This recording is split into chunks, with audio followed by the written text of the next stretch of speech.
चलो आज दूसरा नंबर सवाल बनाते हैं, कल एक नंबर बता दिए हैं।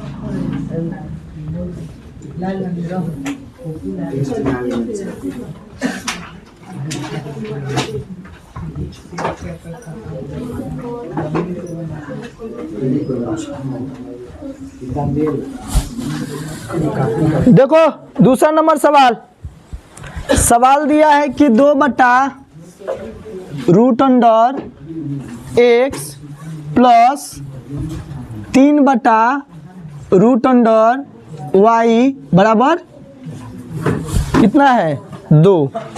पहला हो गया और दूसरा है 4/√x माइनस 9/√y बराबर -1। अब ये ध्यान से ये सब पढ़ना, ये लंबा जाएगा प्रोसेस। ए बालक सब देखो इधर, अब हम इसको मान के बनाएंगे। कल्ले तो एलसीएम लेके बना दिए थे। क्यों किए थे? क्योंकि कल्ले वाला सवाल में यहाँ पे x का मान दूसरा था, यानी कि यहाँ 2 था तो यहाँ 3 था, और यहाँ 3 था तो यहाँ 2 था। लेकिन यहाँ देखेंगे तो पहला समीकरण अगर देखा जाए तो इसके बट्टा में √x ही है पहला समीकरण में, और दूसरा वाला में भी √x है, और इसमें भी देखा जाए तो √y और यहाँ पर भी √y। अब जो बताने वाले हैं ध्यान से समझो। अब करेंगे इसका सॉल्यूशन।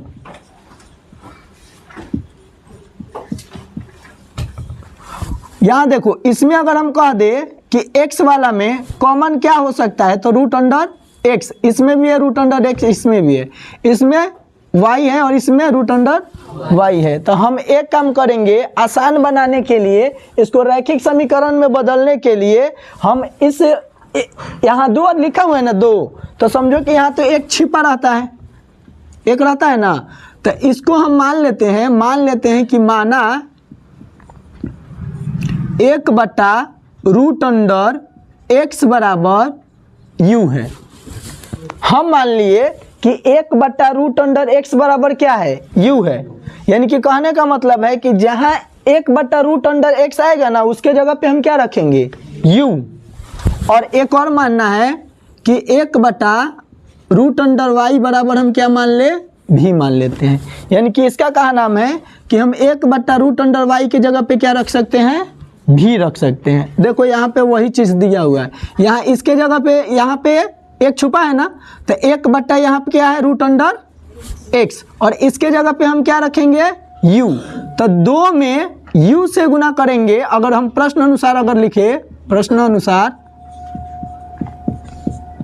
तो यहाँ 2/ कितना है √x, तो अगर हम 2 में u से गुना करेंगे तो कितना आ जाएगा 2u, और यहाँ क्या है प्लस, तो दे दो प्लस, और यहाँ भी एक छुपा है तो 1/√y, तो 3 में भी से गुना करेंगे तो 3 भी, अब बराबर में क्या है 2। ये बन गया मेरा कौन सा समीकरण पहला। अब कोई पूछेगा कि क्या हम यहाँ पे यूं ही मान सकते हैं?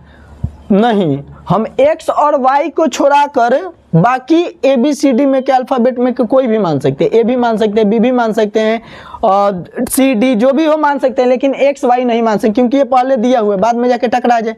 तो इसीलिए हम क्या माने हैं u और v माने हैं। तो पहला समीकरण बन गया।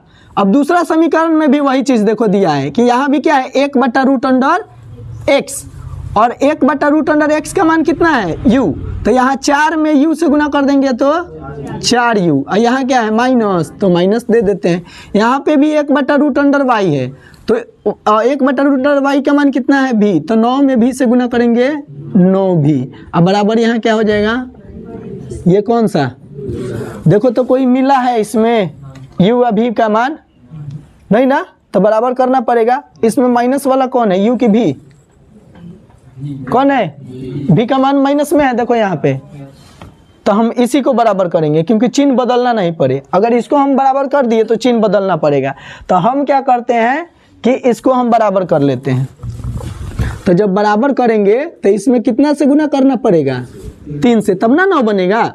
हमको इससे मतलब नहीं है, हमको मतलब है इससे, क्योंकि यहाँ 9 है, इसको 9 बनाने के लिए 3 से गुना, तो ये तो 3 से गुना होकर 9 बन जाएगा। इसको नहीं बदलना है तो हम ना ही लिखेंगे ना, तो काम चलेगा। लेकिन हम लोग कर देते हैं कि 1 से लिख देते हैं, क्योंकि 1 में किसी नंबर से गुना करने पर वही आता है।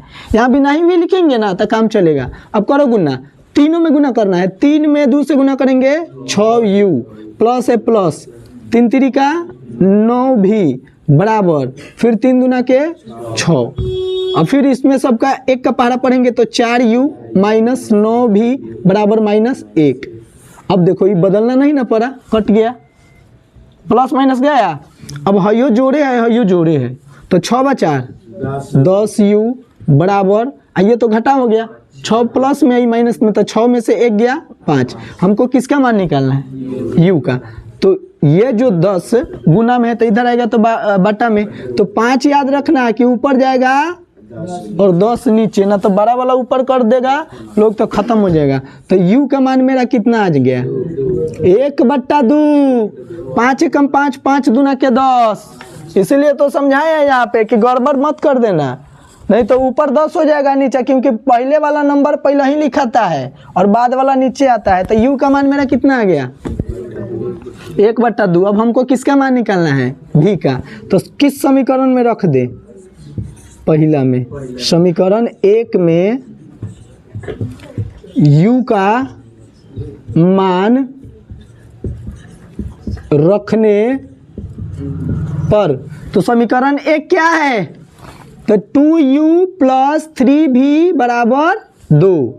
2u प्लस 3v बराबर 2। किसका मान रखना है? u का। तो यहाँ u है, तो 2 गुने 1/2 प्लस 3v बराबर 2। यहाँ तक आ रहा है ना? उसमें इसमें आ रहा है यहाँ तक, नीचे तक। चलो इसको काटते हैं, 2 से 2 खत्म, तो 1 बचा यहाँ पे। 1 को छोड़ना नहीं है क्योंकि यहाँ प्लस है, तो 1 अब प्लस 3v अब बराबर 2। अब देखो ये जो प्लस में है 1, अब उधर जाएगा तो इसको हम करते हैं थोड़ा सा जगह लेके यहाँ पे, तब वहाँ जाएंगे। तो यहाँ पे हो जाएगा 3v अब बराबर, ये 2 प्लस में ये माइनस में जाएगा, तो 3v बराबर कितना होगा? 1 होगा। 2 में से 1 गया 1। अब यहाँ v का मान कितना आ गया? 1/3। अब कोई कहेगा कि यही आंसर है, आंसर नहीं आया है अभी। क्यों नहीं आया अभी बताते हैं। हमको u और v का मान नहीं निकालना था, हमको निकालना था x और y का मान। अब यहाँ ध्यान से देखो, जो माने हैं ना 1/√x बराबर u, यानी कि u का मान अब हम यहाँ पे रखेंगे, और 1/√y बराबर क्या माने हैं? v। तो यहाँ v का मान रखेंगे, जैसे इसका मान रखेंगे तो x और y का मान मिल जाएगा। तो अब इसको हम यहाँ बनाते हैं, यानी कि u का मान मेरा कितना आया है? 1/2, और v का मान कितना आया है? 1/3। अब रखते हैं यहाँ पे, आसान सा सवाल है, एकदम आसान। तो इसका मान कितना दिया है? 1/√x। इसका मान बराबर क्या है? u है, u माने, और u का मान कितना आया है? 1/2। अब क्रॉस गुना कर सकते हैं, इसको इधर इसको इधर, तो e हो जाएगा √x में 1 से गुना करेंगे तो √x, अब बराबर 2 में 1 से गुना करेंगे 2। अब पता है कि x पर रूट है और ये रूट टूटेगा तो इस पर आके क्या बैठेगा? स्क्वायर। तो 2 का स्क्वायर कितना होता है? तो x का मान कितना आ गया? 4। अब मेरा आंसर आया। अब किसका निकालना है? y का। तो फिर हम लिखेंगे 1/√y बराबर क्या है? v है, और v का मान कितना आया है? 1/3। फिर इसको भी क्रॉस गुना करो, तो √y में 1 से गुना करेंगे तो √y बराबर 3 में 1 से गुना करेंगे 3। फिर इसका रूट टूटेगा तो उस पर जाके क्या बैठेगा? स्क्वायर। और 3 का स्क्वायर कितना होता है? 9। यानी कि y का मान मेरा हो गया 9 और x का मान लो। देखो ऐसे सवाल बनाया जाता है इसको।